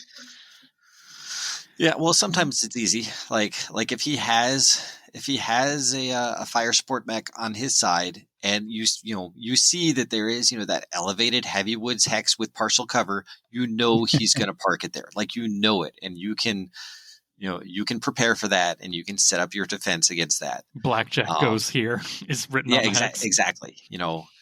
And you can put things in its path so that you've got cover the whole time. But of course, that question is always, well, what's happening in the game? You've got to just be observant, and you've got to think, and you've not only think about what you want to do, but think about what your opponent wants to do and how he wants to do it. And like Dustin said, it's like playing chess. Mm-hmm. I feel like when it comes to recognizing what the other player is doing, I feel like step one to that is figuring out what their centerpiece is. So if I've got an anchor, I'm going to be playing around it. So deducing what that is for your opponent at any given moment in the game is really going to help you react to their plan, their battle plan. Positioning to negate their long-range fire, positioning to stay away from their knife fighter or their brawler. I think you're doing your best to try to hide that from your opponent, and your opponent is probably doing that too. So I think a volume of games is going to help you discern that. I don't think there's any, this is like one of those feelings questions. How do you feel? And remember, it is a dice-based game, so be luckier than your opponent. That's how you win. Roll more 12s. Yeah, roll more. Roll more 12s and 2s. Yeah, 50% of the time they'll be great. The other 50% they're worthless. Yeah. Pay attention to the math. Pay attention to what the difference is between needing to roll a 7-up as opposed to a 9-up. Make sure that you're getting the lower numbers consistently while they're getting the higher numbers consistently, and And, it won't work all the time, but over time, it will work every time. Yeah. I feel like personally there's so much metagame because like, what you're doing and what you think your opponent is doing, and you're going to think about how you're going to think about how they're thinking about what they're going to do. And once again, only so many brain cells to use in an afternoon of Battletech. So it's tough. I feel like it's a balancing act, not to burn out on trying to 4D chess the game, but also not ignoring it is important. What do you think, Josh? Yeah, Josh. Psychological warfare is one of those skills that kind of comes with experience, and it's not something you can really teach a player like game 1 through 10, barely even 10 through 20. Like, yeah, correct. Because you have to know what the mechs can do, like what they were designed to do, but also like how they play on the table. Like blackjack, we make fun of it, that the riflemen and what's the other one? The Jaeger mech. They're all like anti-air mechs. No, they're not used as anti-air on the table. So when you see them played, like they're normally long-range fire support. If you don't know that, then you can't really get into your opponent's head. Right. So that just comes with experience. If you see them like doing an obvious like cookie cutter, watching the History Channel or military channel, like, oh, he's making a perfect like sphere or spear formation, and he's got his heavy atlas at the tip of the spear at the very front leading, shooting AC-20s off. Like, yeah, he's just doing a basic like hammer and anvil or something like that. Just kind of all comes with experience, and recognizing what they're doing, I will say, isn't as important as recognizing what you're doing. Like, know what your guys are going to do. Have a plan that's can survive contact with the enemy just a little bit. Like, know what your guys are going to do, know what they're going to do well, and set them up to be able to do that. And if you don't do it effectively and everything goes wrong, just remember that it's a game about giant robots beating each other up. So even if it's your robots getting beat up, it's still cool, and you should still have fun with it. That's what I tell all my opponents. Why do you always say that when I lose? Yeah, the metagame is crazy. Don't get too wound up in it. Get 50% wound up in the metagame. What is my opponent doing? What do they think I'm doing? What do they think that I'm going to do because I'm thinking that they think that I'm going to do this, Meanwhile, Josh is like, come on, Dustin, it's your turn. It's your turn. Yeah. Keep rolling. Like, I don't care as much about what the opponent's plan is. Like, I have a plan, and the longer I can keep on my plan, the better I'm going to be doing turn 5, 6, 7, 8, even turn 10 plus. Yep.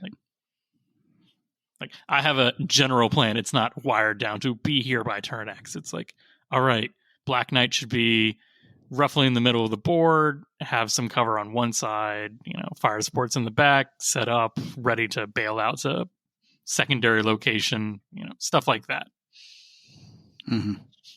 Escape routes are marked to your right and left. Big red eject button taped over, not wired in correctly. So this is one that you go. I was just saying, always good to have an escape plan. Exactly. Actually, that would be my biggest thing. It's like, don't get stuck in. Don't get trapped within the conga line. Nobody wants that. Yeah. So this is the more personal question. I'll start off with either Dustin or Denham. I'll let whoever goes first. But do you have a favorite tactic on the battlefield? Like a signature move that you feel like you've either always see yourself doing in a game, or one that you love to like throw out because you know all the rules and all the ways to master it? I'll take that one to begin with. I mean, obviously I'm going to say it. Favorite tactic always depends on what's going on, but I am a firm believer that the heat scale was put there for a reason, and I will be known to alpha strike, and maybe even alpha strike twice, even if it means my mech shuts down. If it's in a place where I've got good odds and I know that this could make or break, this particular push or whatever, I am not afraid to go way high on the heat scale when I need to. Oh, man. I love this so much, Denham, because as I was looking at this question and thinking about my signature move is to literally never overheat. So, I mean, it might happen, but I mean, you've played across from me, Josh. I mean, have you noticed that I'm basically always never above 5? I feel like you particularly lean towards mechs that have no ability to overheat themselves, like naturally. Like I think you just like to remove that math from the equation. It helps for sure. Yeah, because you're not focused on, all right, limit this weapon or double tap this turn, single tap next turn. Like you're not. So if you play a Nova, Dustin, you just play with one arm tied behind your back? Yeah, I've put a Nova on the table before, and I'm just like, nah, 6 medium lasers are getting shot per turn, no matter what. I think, and it boils down to, I think it's part of my play style. Is I'm a except for the AC2, it'll always be the exception for me. But I'm a risk averse player, so I'm never counting on the back shot. I'm never counting on the alpha strike. I'm steady as she goes wins the race. So I'm the tortoise here, and I just. But my battles are anime. Yours are boring. Yeah. I know. His battles are one for the logistics corpse. Yeah. Did you just say corpse?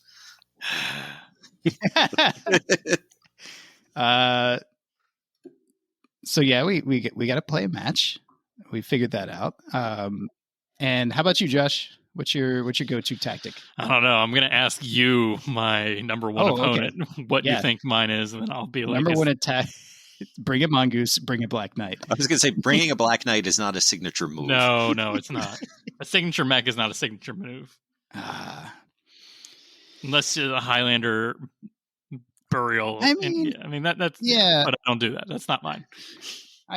Maybe it's not a secret because it was like literally in episode 1, but you want to get in your opponent's head and you want to take the signature piece. What do they care about the most?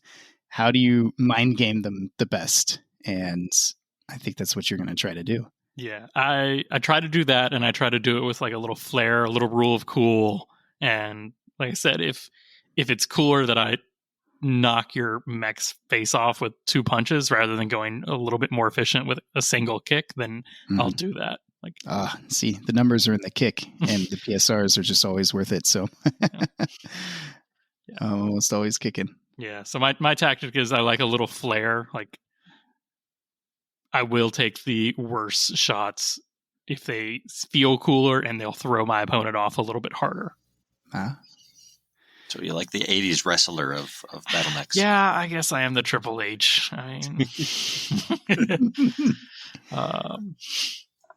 crap, not the Bonesaw. It's ready. What's his name? What, Ric Flair? No, the other one.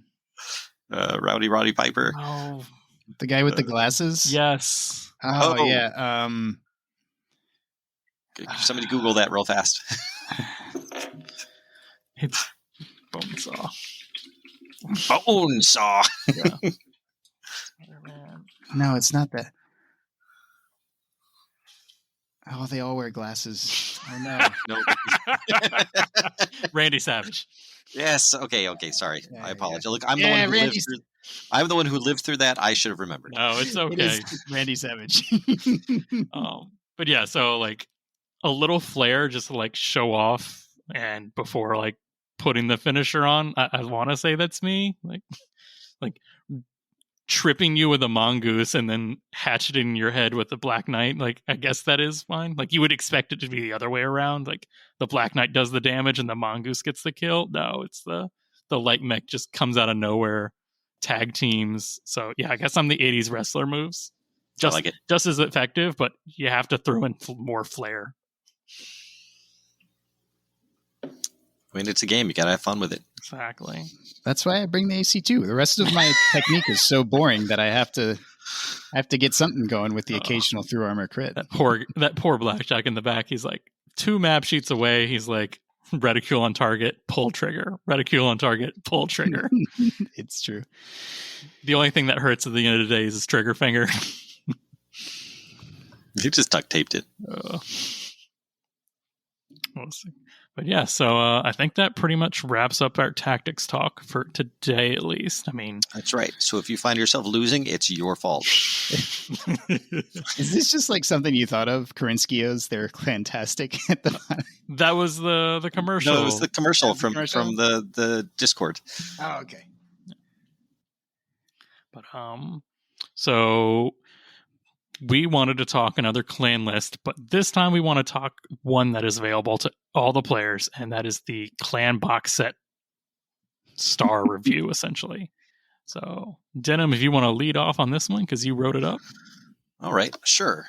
So the first thing we see is that, it's got it's 5 mechs as a star is, and since it's in the box set, it's a nice Rounded. Thank you. Nice rounded list. It's got 1 assault mech. It's got 1 heavy. It's got 2 mediums and a light. So we got the Executioner. The Timberwolf Executioner is, for you Inner Sphere people, the Gargoyle. Nope. No, I always get that wrong. No, the Gargoyle is Man of War. Man of War. The Man of War. That's right. God, what do they call the Executioner? I don't know what they call it. It's Draconis.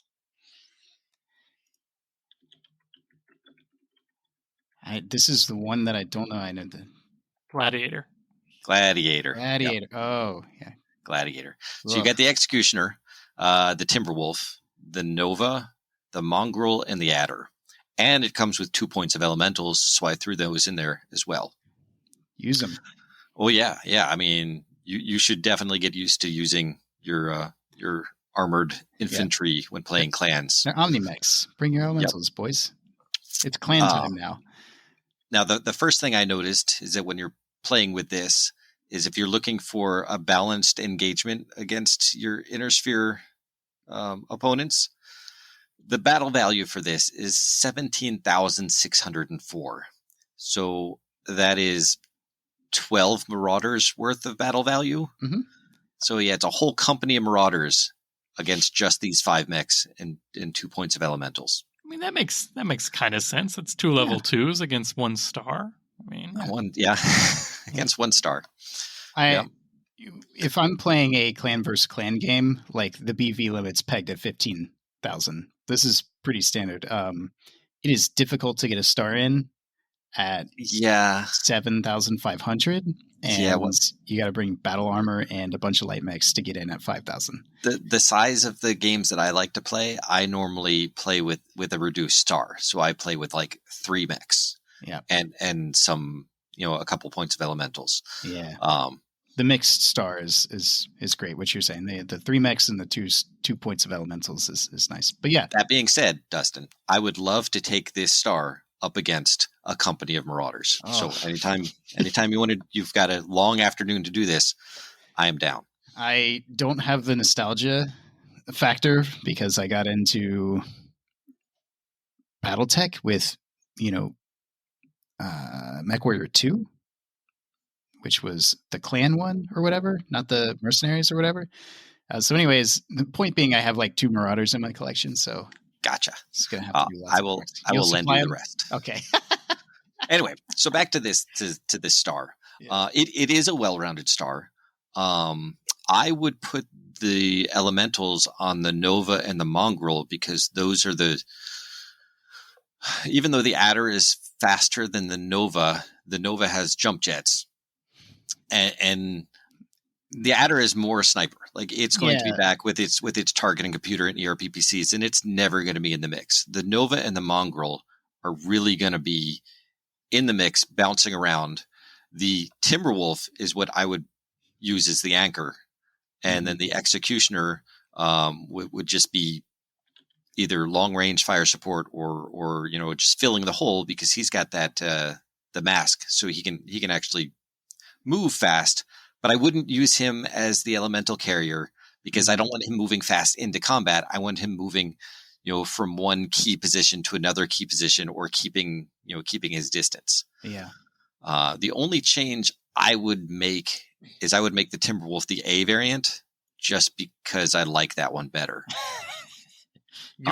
You and this A variant. This A, well, it's got the 2 ERPPCs. It's got 3 medium pulse lasers and an SRM6 streak.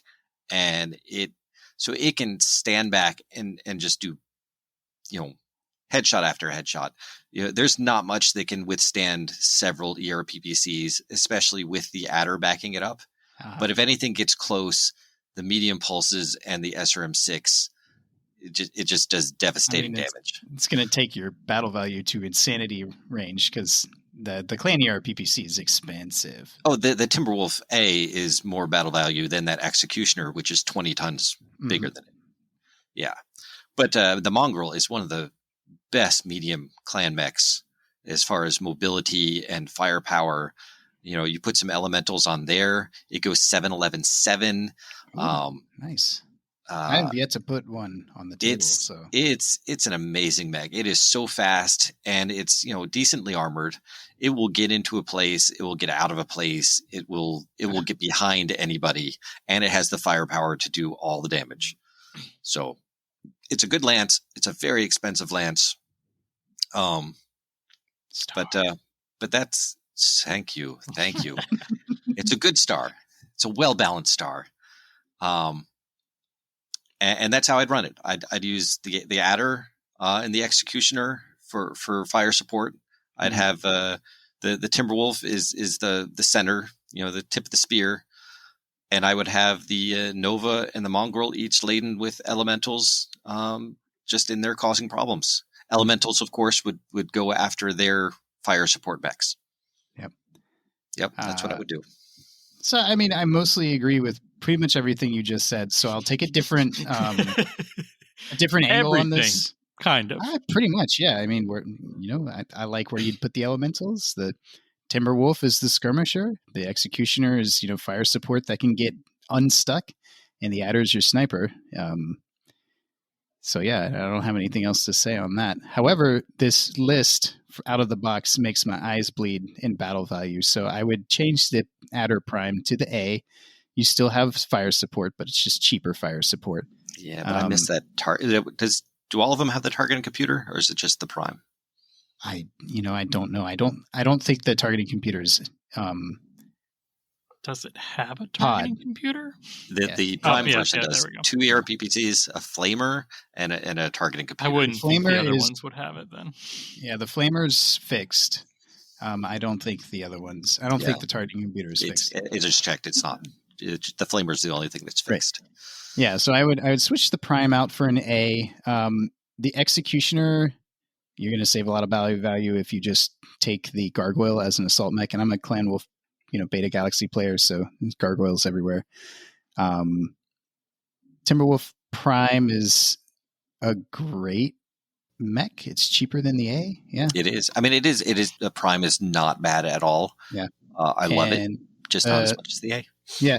So that would be my quick exchange. Take out the Executioner, put in the Gargoyle, and switch the adder for an A, and you probably get that down closer to like 1,600 or 1,500 points. Yeah, I can't see you getting it down to 1,500. You'd have to drop. You'd have to drop 1,600. You'd have to drop 1,600. Probably only to get it down to 15,000. Yeah. Or something. And you said 1,500. You meant 15,000. 15,000. Yes, is definitely what I meant. Yeah, that's my our standard clan versus clan game. I don't like maybe I haven't played enough of them, but the Clan Star versus Inner Sphere Company game hasn't been super fun. Would you like me to bring up 1 year ago, me and you playing this exact same? Yeah, exactly. So it was exactly 1 star. It was, versus a company and 1,500 or 15,000 battle value. Josh? My thoughts on this are, it's just slightly weird for me to see like the sniper light mech, the sniper assault mech, and the kind of jack of all trades in the middle weight classes. Okay. Do you like your jacks of all trades to be the heavier guys? I I think it's more of a problem with the design of the adder in itself. Like all of the Clan Invasion era variants are sniper. Like that is it is a sniper mech, and that it was a sniper. It was always it's what slow. Even for a clan. I mean, especially for a clan mech. Especially for a clan mech 5'8", light. right? No, it's 6'9". It's 6'9". But Okay. that's slow. Like That's a slow. clan, the mongrel, which is medium, is 7'11", 7. Mhm. The adder is just 6'9". Which we remember when we were talking about lights earlier is super borderline. It's super borderline, and that was inner sphere. Clan, it should never be that slow. Yeah, I mean, I agree. It's hard. I mean, I just played a game a couple of weeks ago, and I brought the adder A, and it was the first thing on the table to die because it's hard to get your opponent's going to look at that light mech and be like, "Oh, you've got a 2 to hit," and the adder has some armor, but it's still a 35 tonner, so it doesn't have a ton. Yeah, of armor. but that's its job. Is it snipes and it's a distraction. Yeah. So they're either going to go after it and try and kill it, or you're going to get lucky and do some damage before they finally, take it out. Now, your opponent hitting 3 inner sphere PPCs on 10s, that doesn't help. But anyways, that happened. Yeah. But yeah, I mean, overall, for a box set, I think it's probably got the most visually identifiable mechs besides the mongrel. I think the mongrel's like the weird oddball. I agree. I think everyone was a little confused at why it was added.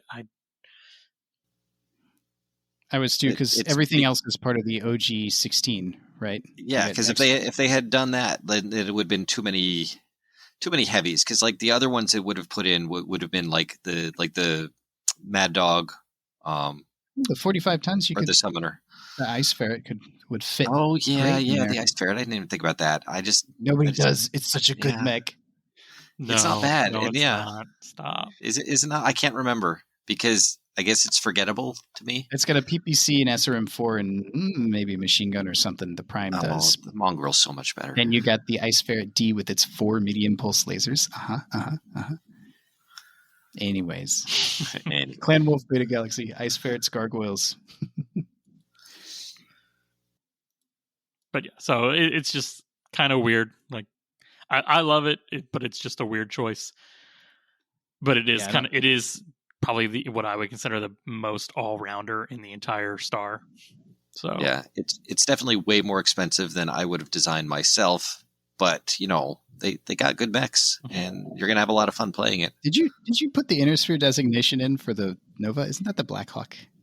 The Black Hawk is the Inner Sphere designation, I thought. Correct. Oh. Clan Omni Mech Nova, Inner Sphere designation, Black Hawk. Oh, no kidding. I had it back. I figured because it was the animal name, because they like animal names. We covered this last episode. We literally covered this last episode. I'm leaving that one in just for everyone to know. That's fine. But yeah, no, I mean, it's a great star. Like I said, it's a weird. My thought is, it leans very heavily into like clan sniping, and from a design point of view, I think it's odd that they would go that route rather than give a box set that kind of forces a closer in meeting engagement with an Inner Sphere box set. Well, I'm happy because of that they put in the elementals. I'm so happy they put in the 2 points in every box. Yeah. And I think that people need to play them, and then I think that counters the fact that the light mech is a sniper, because you really get mix it up with the elementals. Mm-hmm. And if you learn how to play them, they're a lot of fun. Yeah. And They're of course you don't have any great. like perfect elemental delivery system in this box. Like nothing's No dasher that runs 20. Nothing is so insanely fast that it's untouchable by Inner Sphere standards. That Mongrel Grendel is a close second for. Oh yeah, with primary its. text. Well, if I remember, it's a jump 7. Yeah. Aside from the Timberwolf A, in this star, the Mongrel is my. He's the. What does that thing have? ER large and ER mediums? Yep, 1 ER large, 3 ER mediums, 1 ER small, and a streak SRM6. Oh, okay. So it's very jack of all trades, and I'm the gonna put that rest on the table one day. and the rest of the configurations are roughly the same. Like nothing goes fully to one design. Yeah, but yeah, he's my favorite out of all of them. If we're going with Timberwolf Prime, then I'd say Mongrel is my favorite.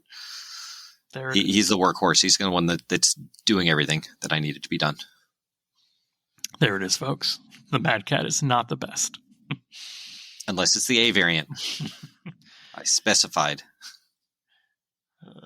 You and the A variant. The battle value for the top 4 of them are really close. Like the Executioner, Timberwolf, Nova, and Mongrel.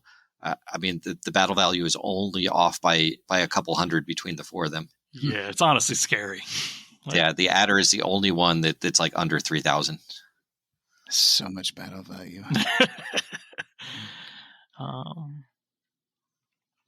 But yeah, like I said, I still think it's a great star. I think it's one that they would have been hard pressed to find a better clan all-rounder, I guess is the way I would try to say it.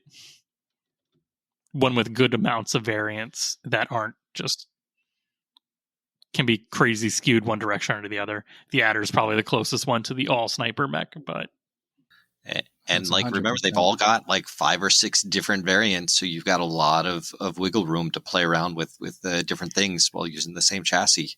So don't be afraid to get in there and say, well, I want to try it with this configuration, and then it's going to feel like a totally different star. Yeah. Anybody got anything else? We're at the 2-hour mark, so it's normally when I like wrapping it up. All right, I'm good. I'm ready to wrap it up. All right. I got to take a shower. Dirty. Mm-hmm. We all are. Been talking about Battletech for 2 hours. Of course we're dirty. But Denham, Dustin, thanks for coming on. And Josh, it's been fantastic. Like always, I enjoyed it thoroughly. Yep. Thanks for coming. All you listeners have a good night and catch us for our next episode where we talk about the mechs you love to hate.